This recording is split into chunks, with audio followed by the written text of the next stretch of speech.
Good evening. Thanks for staying with us. I'm Cody Holyoke. The student debt crisis continues to grow in the U.S. Earlier this week, we told you about some startling numbers. Student debt has reached $1.6 trillion in the U.S., with 10% of borrowers in default right now. And one bank rate study claims more than half of people with loans say that they have put off major life events like buying a home, getting married, having kids, or even saving for retirement because of all that debt. Our investigative reporter Jennifer Lukey has been following this student loan crisis for years now. It doesn't appear to be getting any better, Jen. No, unfortunately not, Cody. And this is the time of year where a new freshman class is excited and heading to college. And they really need to consider this, $35,000. That's how much debt the average class of 2015 graduate now has. And according to this bank rate survey, 66% of them believe they did not get adequate advice when signing for loans and understanding the long-term commitment that they were making.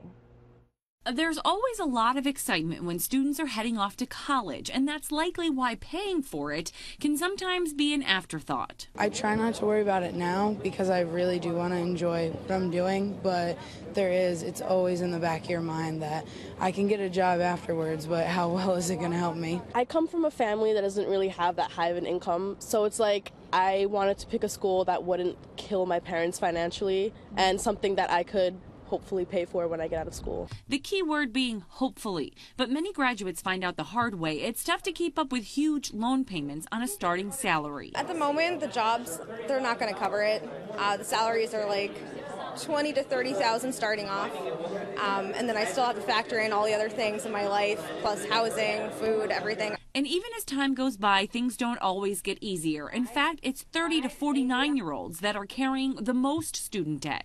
I'm like 28, but it feels like I'm like 18, fresh out of high school. I don't have a house. I live in an apartment with roommates who are awesome, but it's like I really can't do anything else. So what can you do?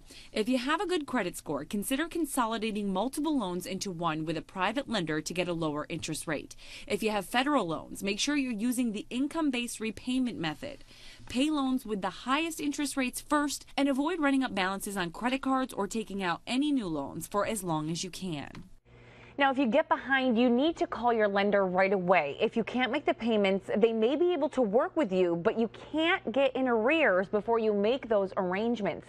They don't want to help you once you go into default. And keep in mind, you cannot discharge federal student loans in bankruptcy, so they stay with you forever, Cody, and especially if you don't pay them. We know you've been covering this for a while, and you've talked to a lot of people who are deep in debt. We're talking $70,000, $80,000, $90,000. Did they have any idea when they signed this financial paperwork what kind of commitment they were making, or at least grasp what that would mean in the long run? Well, I think all of us remember when we were high school seniors being so excited to go to college. You think, okay, I'll just sign the papers and worry about it later. So the real change really needs to come from high school guidance counselors, financial aid offices at colleges, and I've talked to a lot of them. They tell me that they're trying to be more transparent when they get a student in front of them to explain exactly what that commitment is. But you know, you're excited to go and you know, you sign away and then you're stuck with it for life. All right, and paying it off for a long time. All right, thanks, Jen, for the advice.